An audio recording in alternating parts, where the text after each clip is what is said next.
Love this podcast? Support it and sponsor today. Simply head to ozcastnetwork.com for details. Bank of the West is offering the 1% for the Planet checking account. It gives back to the planet at no cost to you, and there's no monthly service charge with any deposit per statement. Only from Bank of the West. Learn more at bankofthewest.com/1%. Additional conditions apply. Member FDIC.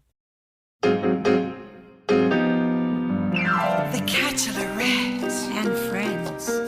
From first love to happy ever after. What's that? From dating to dick pics. Oh my. Oh no! The Bachelorette and Friends.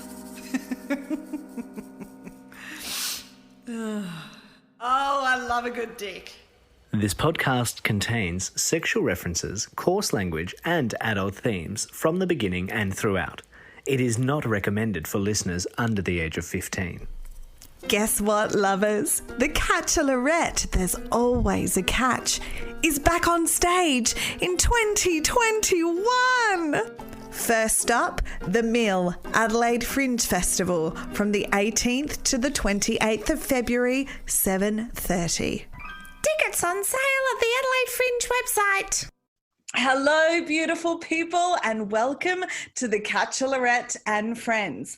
I'm your host, Carla Anita Matiazzo, and today's guest is Annie Potatoes from Chickstory, the podcast. Welcome to the fucking program, Annie. I love the way you say your name. Mazziazza. How do you say it? Matiazzo. Mazziazzo. Yeah, it's a long double-barreled 2 T's, 2 Z's.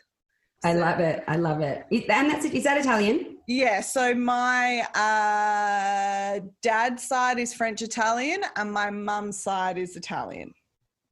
Yeah, because when I don't go by Annie Potatoes, which I've seemed to have, Evie seems to have given the world that name for me, which is fine. My last name is Stelliano, so beautiful, very Italian also. But thanks for having me. I'm super excited. And you're my first official engagement. Oh, delightful. Ever. That's nice. Well, welcome. So yeah, welcome. So you're popping my official engagement cherry, and hello. Yeah, so I'm stoked that you asked me. So thank you, and I know Evie's going to be on too, right? So yeah. I'm so thrilled that both of you are coming on, and Sammy Boy's coming on as well at some stage. Oh, our producer Sammy P. He's just the best. Yeah, he seems lovely. If you subscribe on patreon.com/thebachelorette you get early access to episodes, not to mention keeping the pod alive for as little as $1 a month. Subscribe now. patreon.com/thebachelorette It is like, and I've heard people like you guys read out feedback on your podcast about people saying it's like sitting and having a wine or a bevy or a coffee. Like it is listening to the podcast. It's so good. Yeah, it's so good. And that's such good feedback, because that's how we kind of wanted to do it. And we'd actually done. We went into a big time company, and we did a demo, and they were trying to push us in a different direction. Right. And we just both kind of, it was forced, and we were just like, this isn't working. Like there's something not right about this. So we're so glad we just went, you know what, we're just going to do it ourselves and brilliant. Talk about what we want to talk about. And yeah, so that's, really good feedback. So thank you. That's all right. And I think it's so important though with podcasts, people pick up on if you're being authentic or not.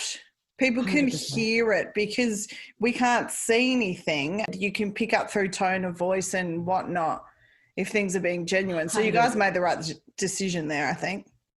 Yeah, 100%. And it is like when, it's funny when we get together, that's how we talk. And we've always told each other stories about things and enjoyed hearing each other tell stories. So it's kind of not hard to sit there and listen to each other bang on about some woman in history. And a lot of the time we go to talk to each other and say things like, I'll meet her at the dog park and I'll be like, oh my God, and she'll be like, no, save it for the podcast. So it's a bit weird that like our friendship's always like, I'm like, oh God, I'm dying to tell you something, but I've got to wait till we record. So it's natural. So when a lot of the times, what we talk about is we are literally talking about it for the first time with each other. So. Oh, that's really good. And I was actually thinking about your poo song this morning. It's such a good song. I find myself singing it around the house. While you were doing a poo? It's playing in my head while I am. It's excellent. Yeah. It's good motivational song.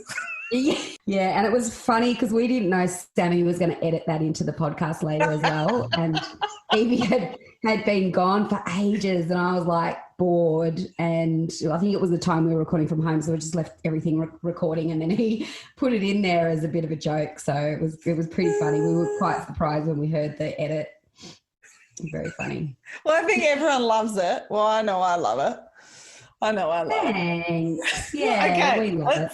Let's get into crushes. I took us on a tangent there, my bad, but let's get back into gear. So first crushes, can you remember your first crush? Did it eventuate into anything? Jesus, are you ready? Strap in. Oh, I'm fucking ready. I've got my seatbelt on and I'm ready to go. School crush. So I liked boys from a very young age. Right. Like I remember playing catch and kiss in like third grade. So I was a bit naughty in that respect. Like I just really liked boys and I liked the attention of boys. Right. My therapist probably will read into, that a lot, but I just really, it sort of was a game to me. Like, I don't know, so I had a crush on this guy called Michael and I sat next to him in fifth grade and I loved him. Like I thought that this was it. He was my first kiss. We had a kiss in the stairwell near the library.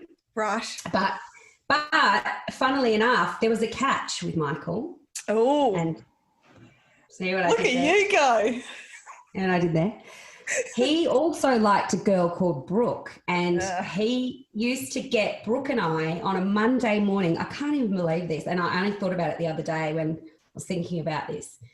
He used to get Brooke and I in the playground on a Monday morning and tell us which one would be his favourite for the week. And maybe this is why it was kind of a game to me from early on, because we would be there and he'd be like, okay, Annette, you're my favourite this week. So whoever was the favourite got to sit next to him. Oh, shit. And then he would just change his mind the next week and be like, oh, Brooke's my favourite this week. Or sometimes you'd get 2 weeks out of it. So, and that happened pretty much all the way through like year 5. So that's like King Henry. He was like King Henry for primary school. All his wives, and he just decided who was going to sit next to him. And I remember we had a massive fight and he stabbed me with a pencil and I've still got lead in my hand from where he stabbed me. Oh my God. He was my first, like, oh my goodness, I want to, I love him. I want to kiss his face off. And then I guess in terms of bands and stuff, I had my first real crush and a poster that I had on my wall was Kajagoogoo. I don't know if you Yes. Yeah. Lamal famously wrote the Never Ending Story theme song and was in the band called Kajagoogoo, and I just thought he was the most beautiful looking man, and I remember just staring at the poster just willing it to come alive. Oh, man. How many posters did you have of him? Just the one, or was there multiple? Oh, no, I had multiple. This is like the days of, this is the 80s. So we're talking, smash hits and TV hits and all of those magazines that you'd get every week at the supermarket with your mum. And then you'd come home and pull out the poster and, and also had like Duran Duran, Spandau Ballet. Oh, brilliant. George Michael Jackson. Like this is, and it just never occurred to me as a young girl that these men liked men. I just didn't, not that there's nothing wrong with that, but just that, I was like attracted to them as like, God, they're hot. Like Michael Jackson, he's hot. And George Michael, oh yeah, he's all right. Yeah, but he wasn't even in the conversation in the vernacular really around that time. No, it wasn't at all. Even Boy George, I remember I had posters of Boy George and thinking like, God, he's so cute. But they were all aesthetically pleasing though, so you weren't wrong in being attracted to them. Yeah. So I know you were in the music industry for a while. How did you come across any of your crushes during that time? Oh boy, yes. I had a really unhealthy crush on Michael Bublé, really unhealthy. And actually I remember Evie lived in Melbourne for a long time. Around 2004, she was in Melbourne and I lived in Sydney. And we would talk every other day. We would talk on the phone when we would drive home from work, and we would send a lot of emails to each other through the day. And Evie actually still has all of these old emails, which I really want her to get out. But I remember emailing Evie and literally planning my wedding to Michael Bublé. Oh, wow. And she, like a true friend, didn't turn around and go, "You're a fucking idiot." She was like, "Absolutely, that's where you'd have the reception." And oh my God, we would totally get those flowers. That totally the flowers we would get. And, do you reckon beach wedding or country wedding? And I mean, it was all planned out in my head. Anyway, flash forward a couple of years later, and he was touring, and I was dating a guy who also worked in the music industry, and he was a lot closer to the artists than I was. And Michael Bublé was coming to town, and I had said to my boyfriend, I was like, "Oh my God, if I can meet him, I swear to God, like, can you just get me in backstage? Like, that'd be great." So he did, and I got to meet him, and I was so freaking nervous. And my boyfriend was in the room at the same time. Oh, shit. And my boyfriend had told him that I had a massive crush on him. So Michael Bublé, bless his soul, he just played on it, like just was teasing my boyfriend. And it's just like for the whole tour he kept saying to my boyfriend, he kept saying, "Oh, so is your girlfriend coming? But will your girlfriend be there?" And I was like, "Oh my God." So but nothing eventuated there, but it was just I got to meet him and was quite taken aback. Oh, that's a gorgeous story. But my favourite part of the story is that Evie was gung-ho in supporting that wedding. That's a good friend, man. That's a good friend. 100%. She knew my love was deep for him. So from that relationship, not with Michael Bublé, with the boyfriend, what happened with that boyfriend? So that boy, I started working at Warner Music, I can say that, and he was also working there as well. Right. And I was, 20-something, massively out of my depth in terms of just working for a record company and just walking around going, holy like massive imposter syndrome, like what the fuck am I doing here? All these people are so cool. Yeah, I don't know how I got this job, all of that. And and there was a guy there who I kind of he was a bit cheeky, and he would sort of he was a bit of a shit stirrer, basically, and we didn't really get on at all. I remember having sort of arguments and telling my friends kind of at lunch, "Oh God, that guy, Ben, God, he just annoys me so much." And my friends saying, "I reckon he likes you. I think it's that old kind of pull her hair, kind of, treat him mean, keep him keen kind of thing. And I was like, oh, no way. There's no way. Yeah. Anyway, turns out he did have a crush on me, and he would leave me.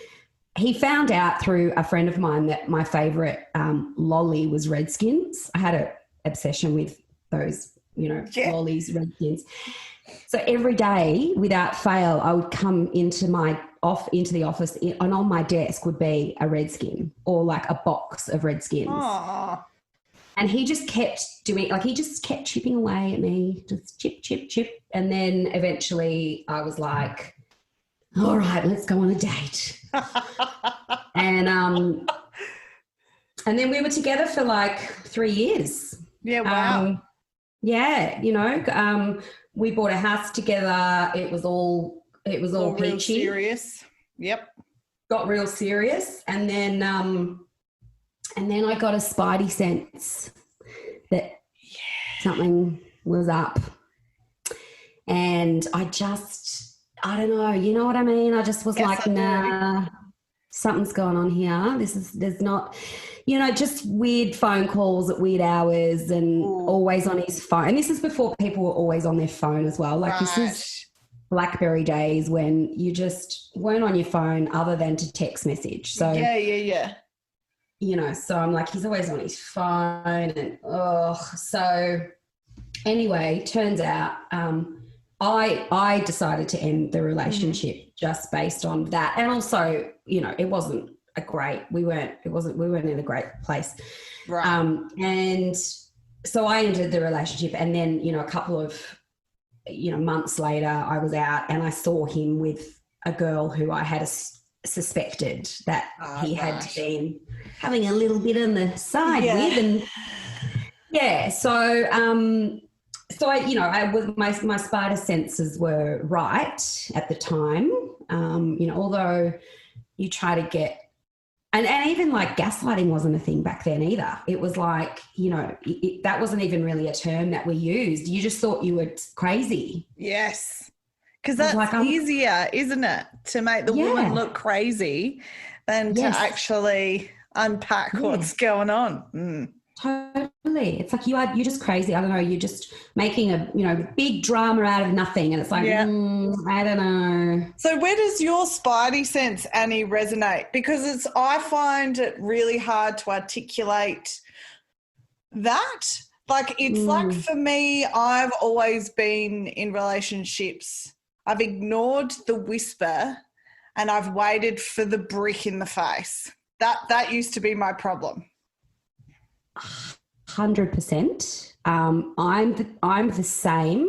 Mm-hmm. And to be honest, I think I'm a people pleaser. So I will just carry on and carry on and carry on until eventually it's in such a bad place, or I'm in such a bad place in myself that I've let it get that far that it's like, what the fuck are you doing? Like, everyone else around me can see it. Everyone can see that it's shit, that it's, he's treating me like shit, or and not just that guy, but relationships after that as well, where I'm sort of, I've got this real sense of like a fixer-upper, like I want to get in there and be like, but he'll be different. I'll save you. Yeah.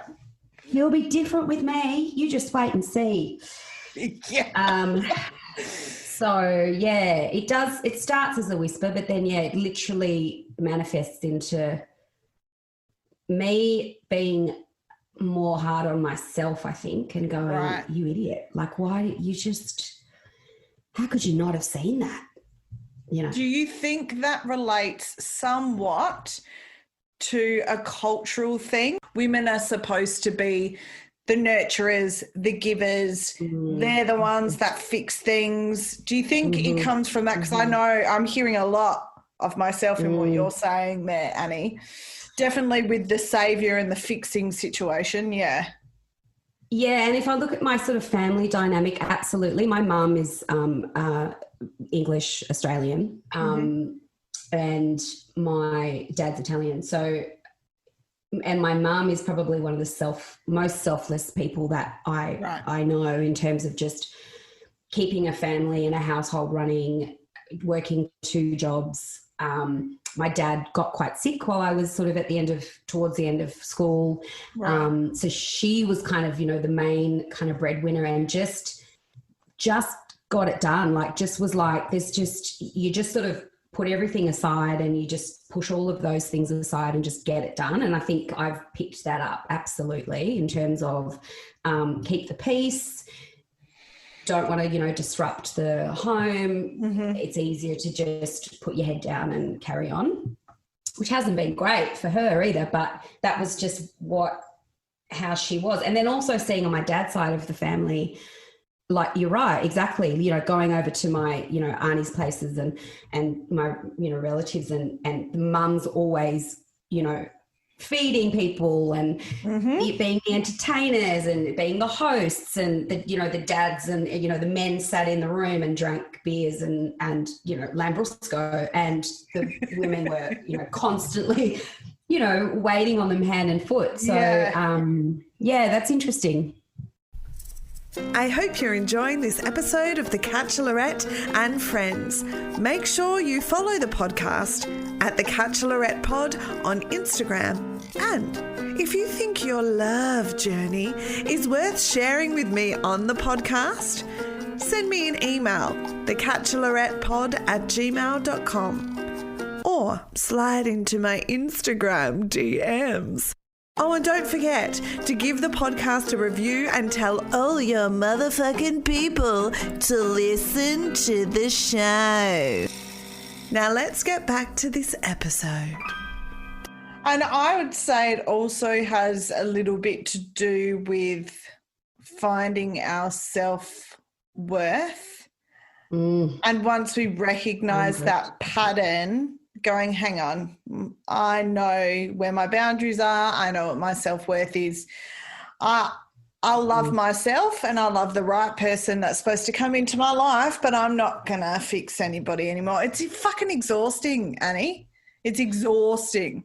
It is exhausting. And, I only stopped doing it about probably 7 years ago. Mm-hmm. Like, I'm 45, so I've been single, like properly single, for 7 or 8 years now. Yep. And even up until that very last relationship, I just lost myself, like lost what I wanted. I didn't know what I wanted. I was just, if he wants me, that's enough. If he wants to be with me, then that's enough. And who cares what you really want, because someone wants you. Yeah. So when did that change? How did that change, Annie? What was the light bulb moment that made you go, oh, hang on, this is a bit ridiculous? Yeah, I think my last breakup, which was a guy who I'd met on RSVP, and this was kind of 2007 when we met. And back then online dating was really daggy. Yeah. And no one did online dating. Like, you kept it a secret. Like, yes. You didn't ever show anyone your internet history, because then they would see that you'd been on RSVP, and it was so embarrassing. But so I met this guy, and he played, a little bit hard at the start. He didn't know what he wanted. He was in it, and then he was out of it, and then he was in it. And then eventually I felt like I sort of locked him down. Do you know what I mean? I was like, right, I've got him now. Like, this is good. And we were together for about 3 years, and I did the same thing again. I bought a house with him, and just I completely lost myself. I remember him saying to me at one point, "You're not happy." And I remember saying to him, "Don't tell me what I am. Like, I know." And he could see it. He could even see it. And I'm telling him that, no, I am happy. And he knew that I wasn't happy. But it was, I couldn't see what was going on. Mm-hmm. And he, on my birthday, I think on my 34th birthday or 35th birthday, we went out to dinner, and he broke up with me at dinner and said, on your birthday? Yeah. And said, it's done. This is over.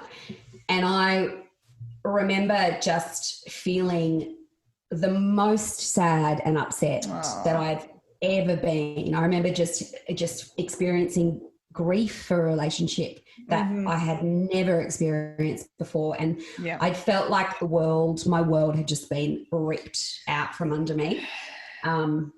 And we had, we bought a house a couple of months earlier. So in my head, I was kind of going down that I'm 35, I'm probably going to have children with this guy. We're probably going to get married. Oh my God. And you know what? And I will say this because fuck it. I actually fell pregnant to him.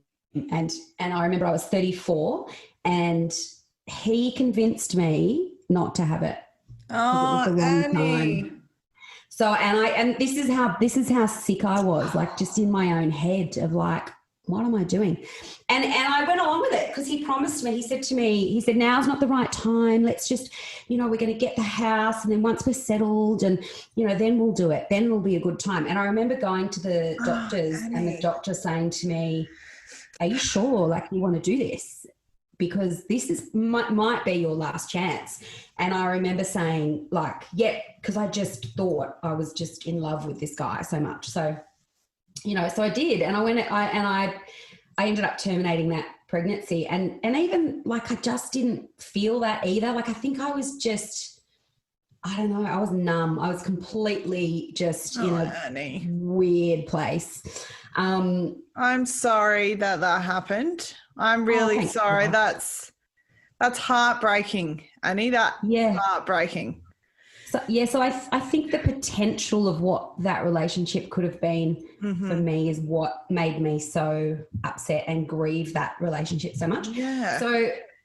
So from that was a massive brick in the face. As we were talking about before. I'm pretty resourceful. So when stuff like that happens, I'm like, okay, where are my tools? What have I got? So I read a lot. I watch a lot. I go inwards. I try to learn about myself, the human condition, the psychology and all of that stuff. And I even get a little bit sort of woo-woo. I get into kind of a bit of, metaphysical stuff and that's where I went. And I just sort of, I think that's why I've been single for so long after that, is because I just am absolutely not willing to settle and compromise anymore. Yes. From that. So, I totally understand that. Yeah. I'm like, nah, not good enough. Sorry, mate. I'm just hearing that just makes me so devastated and fucking furious. Yeah. Because I studied fertility as part of one of the degrees that I did. Yeah, right. And telling a woman at 34 that she has to terminate a pregnancy, sorry, but that's fucking outrageous. Yeah, but I listened to him as well, So I think, yes, it's outrageous that he told me that, but what state must have I been in to listen to him? The other thing is, though, like I've never been one of these women who have wanted to like have children and get married and tick, tick, tick. Like I've never been one of those people. And I remember even when I was really young saying, I'm never getting married. And, like I'm not going to sell myself to a man and no man's going to own me. And, little feminist that I was, not even realizing it. But, and I've never had that urge to have children. Like it's just never been in me. I know a lot of women have that. And I have friends who, will do anything, as time goes on, they're looking at their options and they'll do anything to want to have a child. But I just I've never felt that. I've never had that. So yeah, it was devastating. And look, I think back and I definitely would be a single mum. Now it was not going to save the relationship. So, in a way, I'm kind of like, shit happens. Well, you've made your peace with it by the sounds of it, Annie. Yeah, 100%. Well, that's good. But yeah, as long as you have. Telling me what to do. Yeah.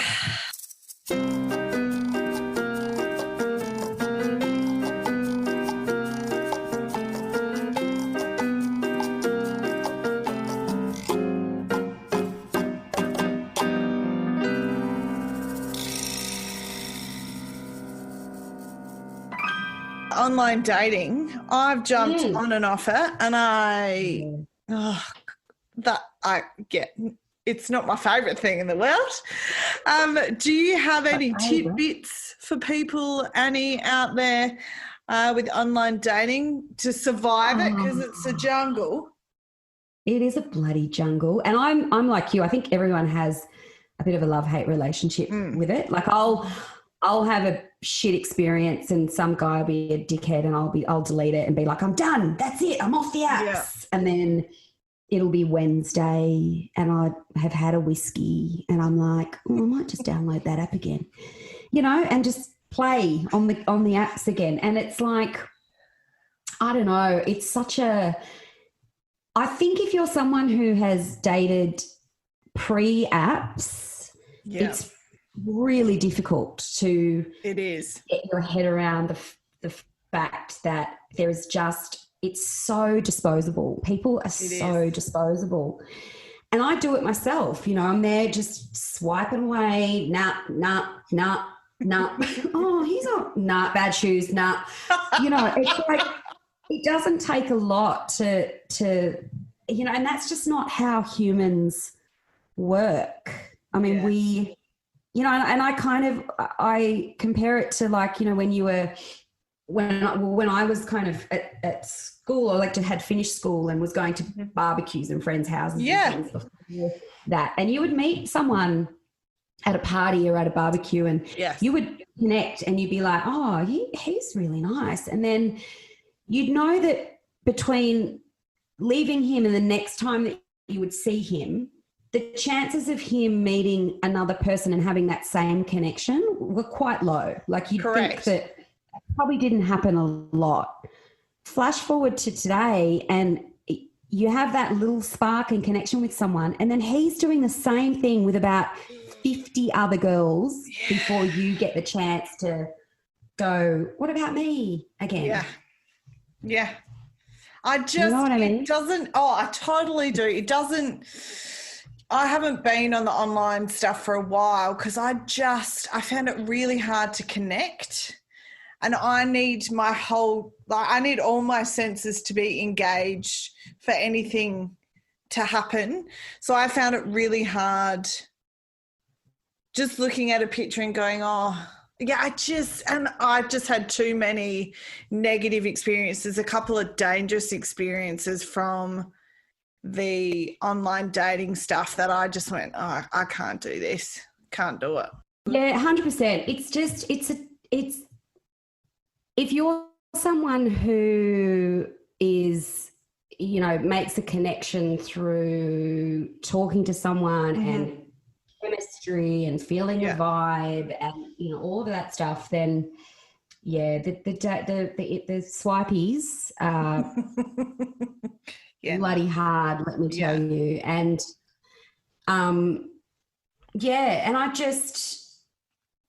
and and this whole bloody ghosting thing can just go eat a dick.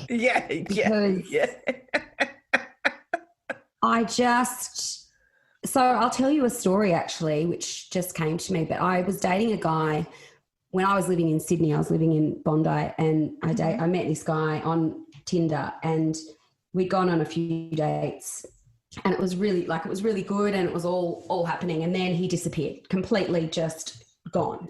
And this is before ghosting was even a thing. So I thought maybe he's dead, maybe, something terrible has happened. Yeah. Oh my God. And then probably about, a month or two later, I get this text randomly, going, hey, beautiful, what's up? And I'm like, oh my God, it's this guy, where have you been? And then he's like, let me explain. We've got, I'll take you out to dinner. Let's, blah, blah. So I was like, all right, he's cute, whatever, been a bit of a dry season. So I was like, sure. We go out to dinner again, had a really good time. He's, said sorry, blah, blah, blah. I was like, yeah, all good. He had told me that his mum had been really sick and he couldn't handle it, blah, blah, blah. I was like, cool. Went on a few more dates, dated each other again for probably I'd say like 6 weeks or so. And then he did it again, disappeared, completely vanished. And I was like, mate, fucking seriously, and I just couldn't believe I'd been so stupid that I'd let him do it to me again. Yeah. Couple of weeks later, get another text. Hey, babe. And I'm like, right, this is bullshit. So I was like, I'll go and fucking have a drink with you. And you can, like I should have just left it, but I thought, nah. So anyway, I go and have a drink with him and he says to me, oh God, I've just had the biggest dramas happen in my life. And I'm like, what's happened? And he goes, oh, did you hear about that flat that was on fire on Bondi Road? And I'm like, yeah, vaguely. I remember hearing about that. And he goes, well, that was my flat. Apparently he had met a girl on Tinder, done the same thing to her, like ghosted her, made her feel crazy. She went crazy and went and fucking burnt his unit down. Oh, fuck. Oh, fuck. Burnt his whole house down. Wow. And he's telling me like he's the victim, which, look, I don't advocate to, going and burning someone's house down. But I'm like, mate, you're a serial head fucker. Like, yes. What do you expect? Like, you just fucked with the wrong girl. You just fuck. Obviously, you do this. You keep doing this, and she was. I think she was doing it to try and also harm herself. And neighbours had come out, and they were yelling at her to jump out of the window, and she did. So she jumped out the window, and then went to hospital, did all of that. But yeah, she was not well, and I just thought, you fucker. And then I remember him just telling me the story, and I'm just going, you want me to feel sorry for you? Like, fuck off. Really narcissistic. Mate. Mm-hmm. Yeah. Yeah. And then I was like, nah, I am done. Yeah, I'm out of here. With you. So it's interesting that from my experience, narcissism goes hand in hand with gaslighting. Yep. From the last guy that I had dated, that was definitely something that at the time, as you've touched on before, you don't know it when you're in it because it's slowly, like they chip away a little bit by a little bit. Yeah. Oh, man, dodged a bullet with that one. Shit, he sounded like he was not self-aware at all or didn't give a fuck what he was doing. Not at all. No, and the only thing he kept telling me about was that he lost all his surfboards and he's, it's like, mate, like you nearly made this girl freaking, end it. Like, yeah. What are you?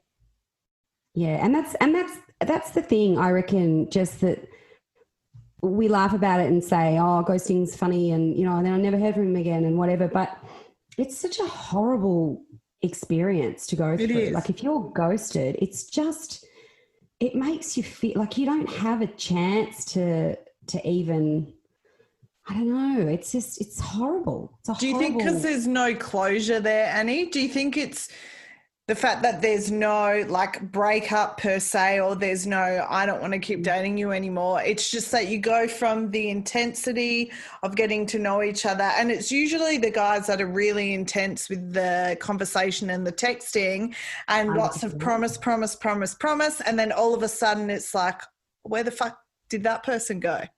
They freak themselves out. Yeah. Yeah. We used to call them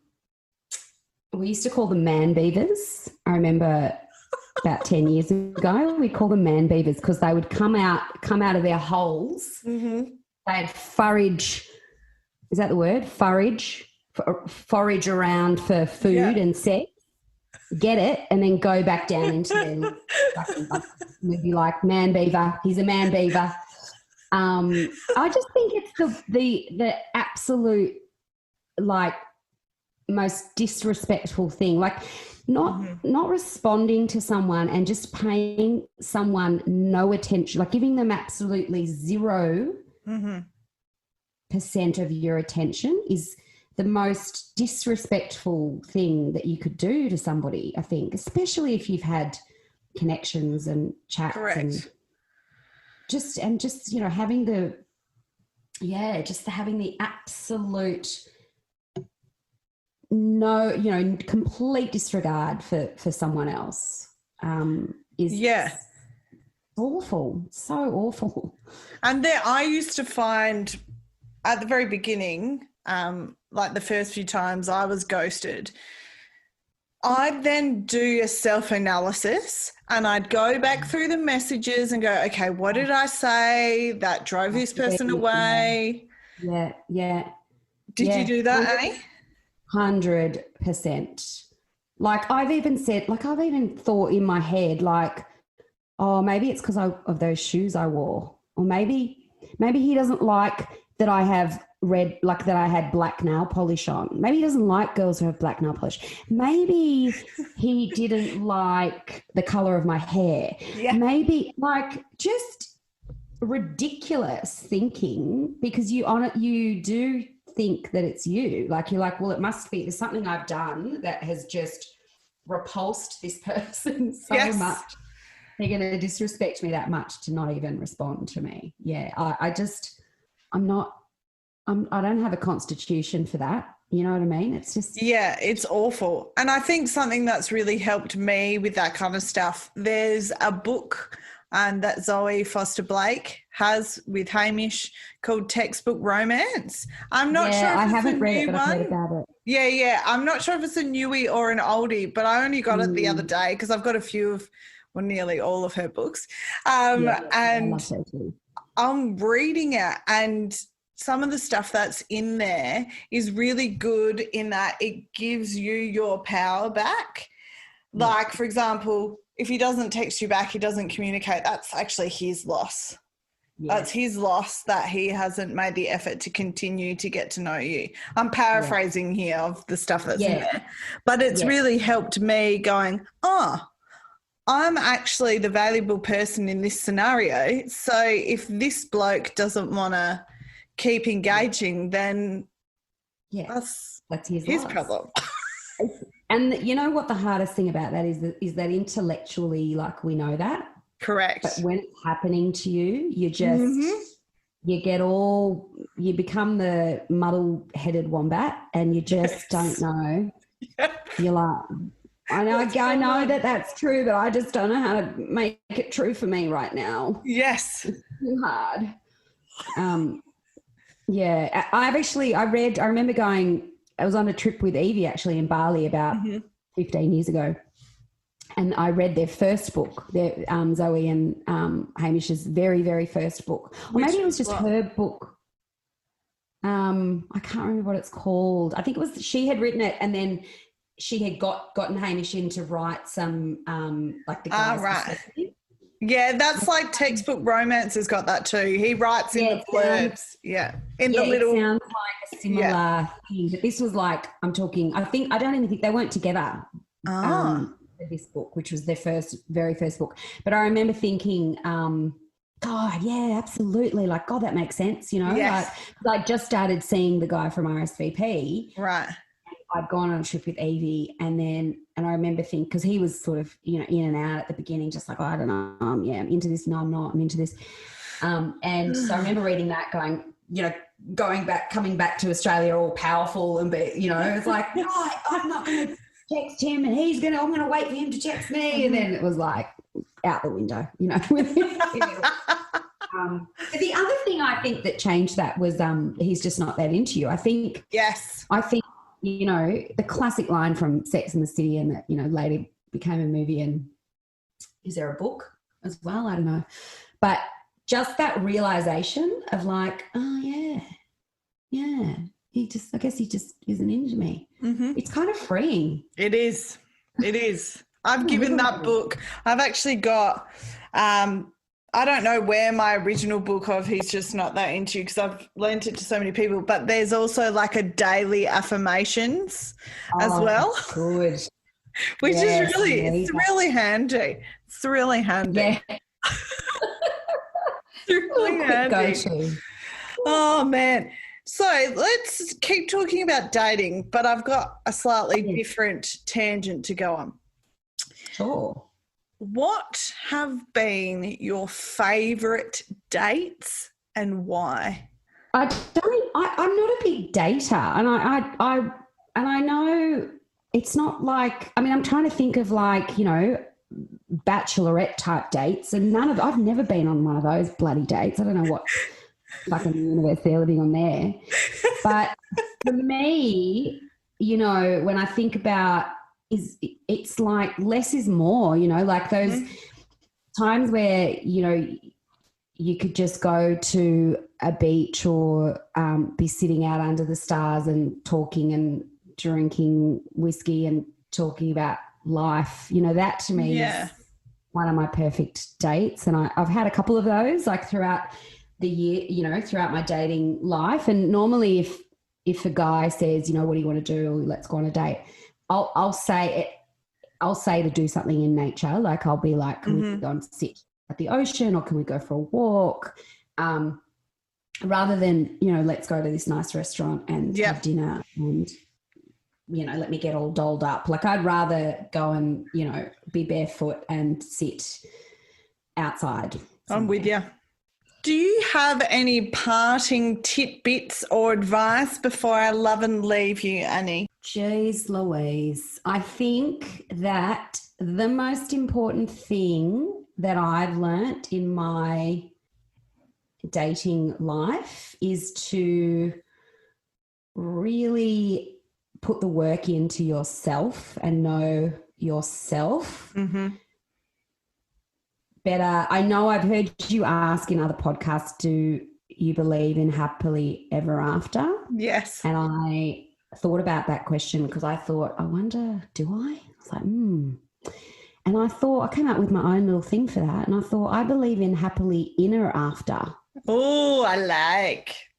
So if you put the work in to be happy inside yourself, then, and it's so easy to say, it's such a flippant remark. Oh, just put the work in and get to know yourself. But that's it. I think that's it. Like it's hard. It's not easy, but I think it's like once you realize, you know, what you like, what your non-negotiables are, what your boundaries are, you know, all of those things, then dating is so much easier looking for that shit in other people because you'll never find it. Yes, and hopefully that means that you're going to attract somebody on the same level rather than having to drag someone up to that level. Exactly, because I've done that before in the past. That's the saviour thing coming in, going, yes. Oh, that's okay. I'll give him the power of now and he'll be fine. And we'll polish that up. We'll polish that. Polish it, sand it back. We'll be fine. Read this book. The problem that I've had with that is that I have found the relationships that I've had where there's been their parents' expectation on me to polish them up. Once they're polished, they say, see you later. That's happened to me before as well. You get them all ready and primed and then the next, I mean, I have a lot of girlfriends who, I have a lot of girlfriends who the same thing. They're like, you know, they date a guy and the next girl he dates is the one that he marries. And you're like, every fucking time. But, you know, but again, for me, I wasn't really, you know, I'd never really seen myself in a white dress and a dun, dun, dun, dun. Dun, dun, dun, dun. No, I mean, Evie and I have always talked about retiring together anyway and buying a block of land somewhere and, you know, having a little retirement village. So if you're single, glorious. If you're single and you get to your 60s, mate, we will reserve you a little plot. Please do. I'm fucking there. Please do. The Golden Girls, we'll have all our dogs, we'll play backgammon. That'd be great. Who needs men? Fuck, I'm actually going to hold out just for that, Annie, I think. See you in 40 years' time. 30 years. The Catch-A-Lorette with friends near and far, from heartache to catfish and sex toys. The Catch-A-Lorette and friends. See you next time. if you dare.